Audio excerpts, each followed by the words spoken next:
Here, the last time when we had the first football game after recovering from Tropical Storm Fred. This town of Canton has so many resilient, dedicated and determined people. They came back from Tropical Storm Fred. They came back from this mill closing that hurt this area economically, and they're going to come back from this.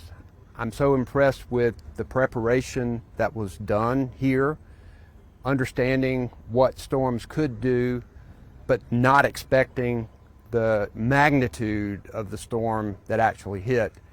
Water raging in rivers all over western North Carolina in an unprecedented way. We know that this unprecedented catastrophic storm requires an unprecedented response, and we're in the middle of that right now. That is involving federal, state, local, nonprofit, communities of faith, coordinating to help people.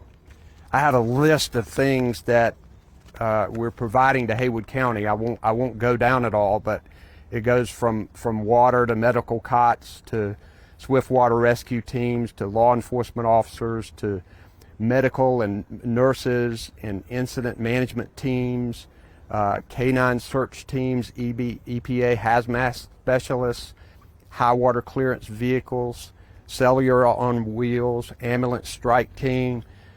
The list goes on and on. It's amazing what you take for granted when you no longer have it and really didn't even know that it was there. And now we're having to work to make sure it gets back up to speed again. Know that we're all committed 24/7 around the clock to make sure that Western North Carolina recovers. We do have 92 search and rescue teams. There are still people that we are trying to find and get to.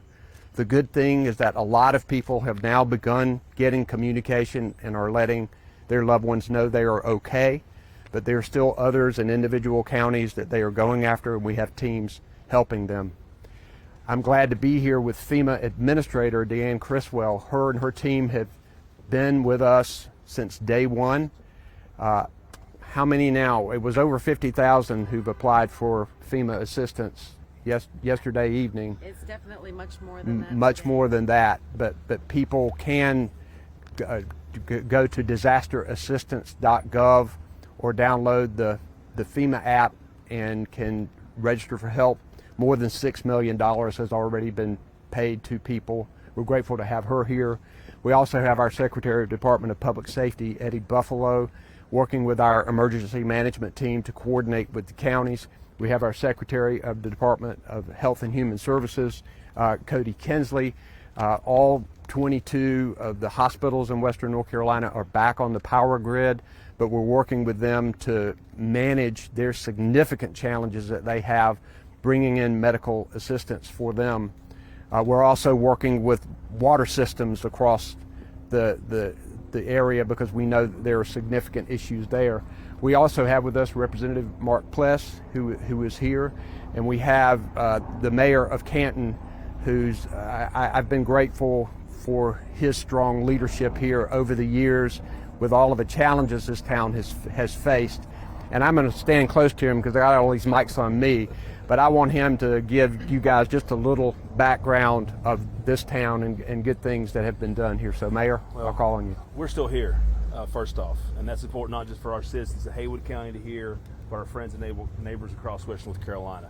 The lessons we learned from Tropical Storm Fred did make a difference this time. I was talking with the governor, our business community, our leaders, days before this storm in prepping. I feel the town, Haywood County, we were the best prepared to do with this. There's only so much you can do when 28 feet of water comes to your hometown. And again, we would not have learned those lessons without the help of Governor Cooper, his team, the General Assembly. Mark Pless has been a tremendous advocate for us, as is Senator Corbin. And we can use those lessons. Because of that, we have businesses that have the possibility of reopening because they're able to move their inventory. Instead of hours, we had days, and we took advantage of that. Debris removal made a difference to this whole community because when you suffer these floods, if there's debris in it, the massive amount of basically projectiles and the damming of this. This stadium's in better condition because of debris removal, and it gives us a chance and a different mindset. However, the mindset has to realize we were told this was once in a lifetime storm in 21. Here we are 3 years later. So we have to understand, as I've said, it seems West North Carolina sadly is in Hurricane Alley. It's also very important to us to know we are very, very proud of our school system. We're here, but not just simply because it's a football stadium. This is a gathering place for our public schools and also honors our war dead. This is Pisgah Memorial Stadium. Our public schools are very close to us in Haywood County. They're ranked number 6 in North Carolina, and we're very proud about that. We have to get, and working with Representative Pless, we need specific money to our school system. It is such a moment. I was walking with Associate Superintendent Barker. We have located all kids and teachers. As of right now, that is so important to us, and I want to thank the school system, especially our teachers and staff on that. You know, at the same time, we are eager to start helping our neighbors. I've talked with Governor Cooper on this. We've learned from lessons. I can't be, Haywood County, we've got power back in the city limits, mostly power back on, water back on. We're recovering. We are so eager to get out there the rest of West North Carolina and help, because this has to be a recovery. Governor Cooper knows this, the secretaries know this, and y'all know this. It doesn't matter where you live in West North Carolina, what your hometown is, what holler, and I did use the word holler, and the national medias love that word. It doesn't matter. If you are affected by this storm, you deserve an equal response, you deserve respect, and that is very important to the governor, it's very important to his staff. And the other thing I want to address, there's a lot of misinformation out there. A lot of it's tied to the lack of communication we had. Like I said, there were state resources and FEMA on the ground very early on, even pre-storm. And that is something that has gotten out there, and that's just misinformation. And right now, any moment we spend talking about things that aren't true takes us away from getting resources to the people that need it. But I could not be prouder of our governor, the relationship we've shared, the bipartisan spirit. Once again, we will counter this with, we were prepared, and there's lessons we can learn. When the dust settles on this many, many months from now, we want to share that, because we know another storm will hit West North Carolina. We need to take our lessons learned, build on them. But again, this is one mountain family, and there's something special about mountain folk. We know what it is to have the odds stacked against us, but there's some spirit about us that we endure. And we keep going. These are tough times, but mountain people are tougher. Thank you, Mayor. I know the coach wants to get Pisgah Bears back to practice again, so we've got to find a way for that to happen. We'll take your question. Let's go to Corey first. Governor, question for you as well as Secretary or Administrator Criswell. We are seeing resources flow in, the needs of citizens are being met, but unfortunately we are seeing unparalleled misinformation coming out. Talk just a little bit about how that impedes y'all's efforts to serve the people who have been affected here. Well, the misinformation is damaging because it can hurt our relief efforts. We want people to know that volunteers have indeed played a large role in what's happening in Western North Carolina. And the good thing is that volunteer effort has been coordinated and is something that we anticipate before every disaster, and we're grateful. We wish people would instead post about how people can help, where they can donate, what they can do.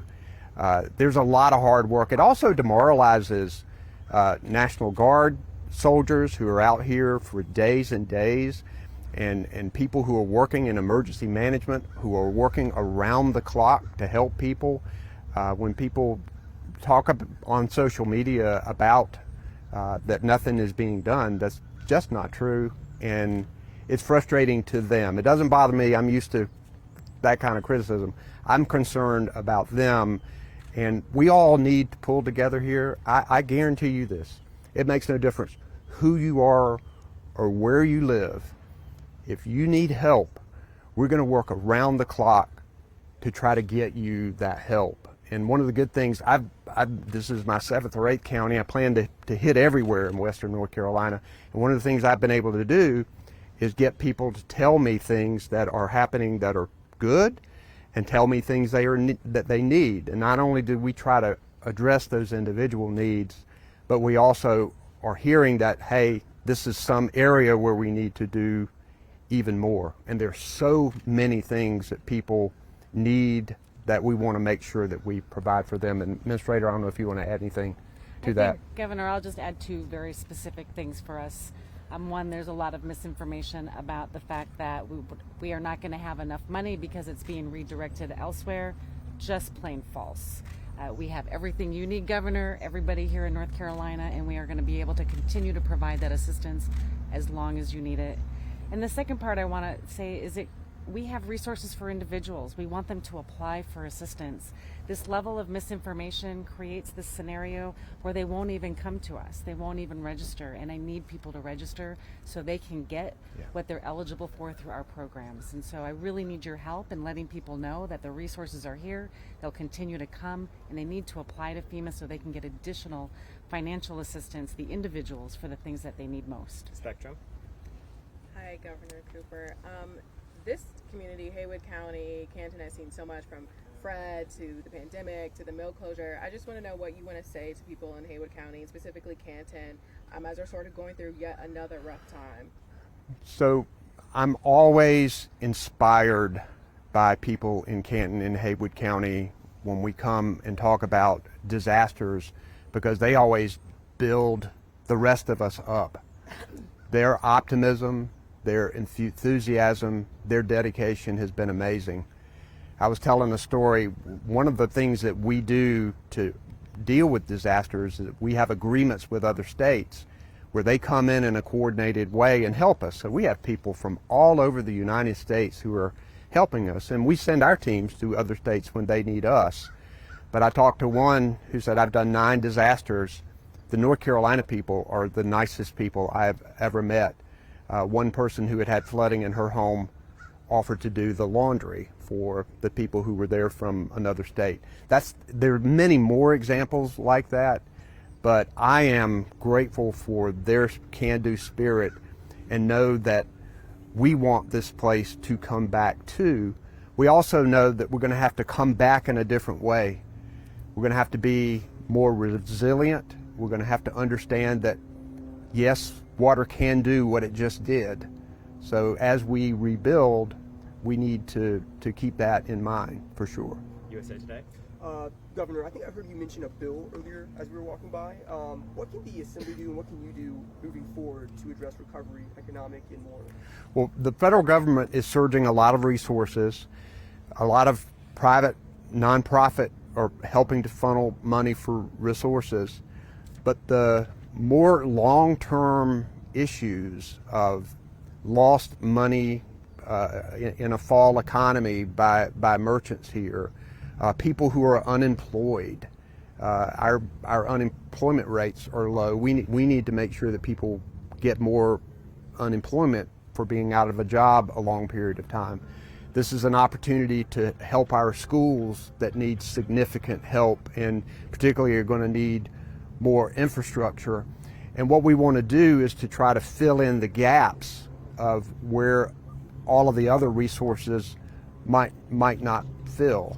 And I think that, I've talked to Representative Pless, I talked to Representative Pickett the other day in Watauga County. I think everybody wants to work together to put something, a package together. They won't be able to do it this early because we've got to assess the damages, and things are still being found right now. Roads, you have not had a chance. We're trying to fix arteries to go in and save people and to get to people right now. So assessing the damages right now, the financial damages, is impossible. That will happen, and once that happens, we want to make sure that we're in a coordinated way trying to address all of those needs and do it in a more resilient way. Eric? Governor, you touched on the lack of water in some communities. That's the critical situation there. One, are we still talking about weeks before some people will have access to water of any kind? And what resources are being provided at the state and federal level to try to get that reconnected? So first, there were a lot of water systems down across western North Carolina. I think the last number I saw was 53, but there are a lot of water systems, and we know that some potential wells are damaged, and many communities are on boil water advisories. So the first thing we're trying to do is to make sure that we get bottled water, tanks of water into areas so that they can have enough to live off of right now. But the infrastructure of many of these communities was very old to start with, and this flood just decimated it. And I think the key is to build it back as quickly as possible, but also in a resilient way. And there may have to be some temporary workarounds that provide water for a period of time while they build the main infrastructure. It's one of the reasons why we called in the Army Corps of Engineers with FEMA to bring their engineers to try to help these communities, obviously Asheville being the biggest one. So time, I don't know the time yet, but I do know that, for example, in Asheville, some things are already coming back on. Administrator, I think you and I were talking about this a few minutes ago. Yeah, I got a report from my lead that's in the field in Asheville, and they're making progress. They're repairing some of the distribution in the water system, and the words from her is things are actually going better than they expected in the repair. That doesn't give us a time frame still yet, but they're making progress, and that's really encouraging. One follow-up, if I could. Quickly, please. Governor, I know bringing water bottles into central locations, that's been one of those temporary workarounds. What's being done to try to get that water to people who might be still cut off or, it can no longer leave home? It's one of the challenges that we still face, because there are a lot of resources in the counties, and getting help to the areas that are still inaccessible has been difficult. We've done airdrops into some areas, but there's some individual homes that are out there that we want to make sure that we get to. One other misinformation has been the military resources. We have activated those military resources and are integrating them into our response here. And one of the things that they will be helping us with is that last mile effort, getting somebody who in one house, in one place, to try to help them there. And I'll tell you this, one thing I know about mountain people, a lot of mountain people are proud, and a lot of mountain people don't want to ask for help. And I would ask people and neighbors to try to encourage people to ask for help, to file for FEMA resources, to try to get as much help as they can, because I'm sure they've never experienced anything like that. Rex? Governor, as noted, cell phone communications has been a real challenge in this situation here. You've heard from the mayor about that and others, I'm sure. Are there already discussions at the state level about making the cell phone communications in situations like this more sturdy?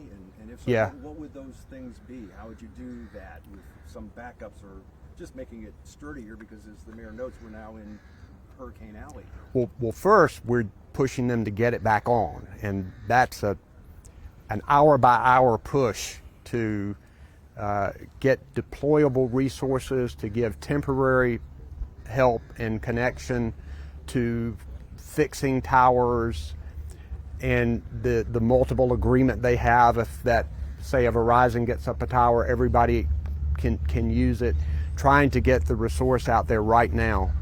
But for both cell phone and electric utility, where the grid has been absolutely destroyed in some communities, we've got to be more resilient in a permanent way.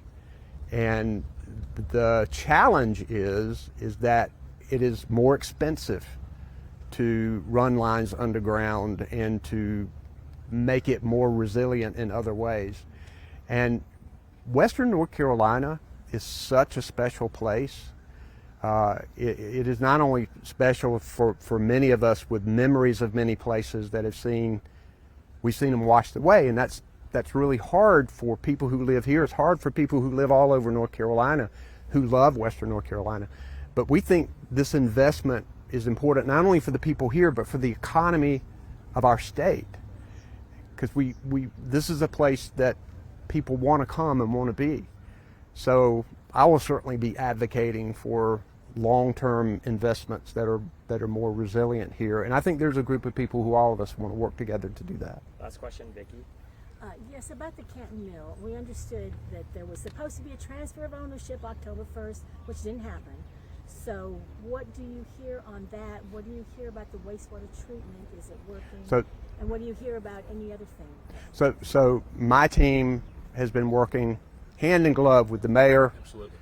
I'm going to let the mayor, because the mayor knows every detail about it. I know a lot of details about this. The mayor knows every detail about First this. off, Vicki, we know from 0 hour until right now, as it concerns about rebuilding our economy and whoever's going to be occupying that site, Governor Cooper and his team, the Department of Commerce, everyone has our back. That has been a constant. The Attorney General Stein, his team, across the board. What we know right now is that property is still owned by Pactive Evergreen. And while it is in their ownership, they have responsibilities to the town, they have responsibilities to the state, to the EPA, to DEQ.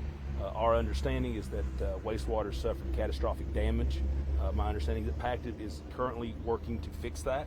It was engulfed with water, but the responsibility to not only treat and run our wastewater, but do it the right way, an environmental sound way, remains a constant. So we'll continue to work. Obviously, my understanding is the Spiritas, the potential buyer, is still interested. But again, it's one of those things. The world looks much different now than it did literally a week ago. If we were in this stadium a week ago, we had all been underwater. So we're finding those answers. You've got 2 private companies. I know Spiritas is still interested, but the responsibilities for the not just the mill site, the Lake Logan Dam and the landfill still falls with Pactive Evergreen, and we expect them to do exactly as they should by law and by the duties and responsibilities they have, not just Haywood County, but the state of North Carolina and the United States. Thanks, y'all. One more, if I could, really fast. I know, but there's one. Banner Elk. Please go quickly. Yeah. Banner Elk in the last hour has said, we strongly recommend leaving the area while infrastructure is impacted. Is that advice that the state has for people in other areas without this critical infrastructure? I don't know the specifics of that, so I don't think I can should answer that. Thanks. Okay. Okay. I'll do it for you. Thank you. I appreciate it. Yeah, you had a lot of questions today, right? Yeah, it's a busy day, man. Yep, that's good.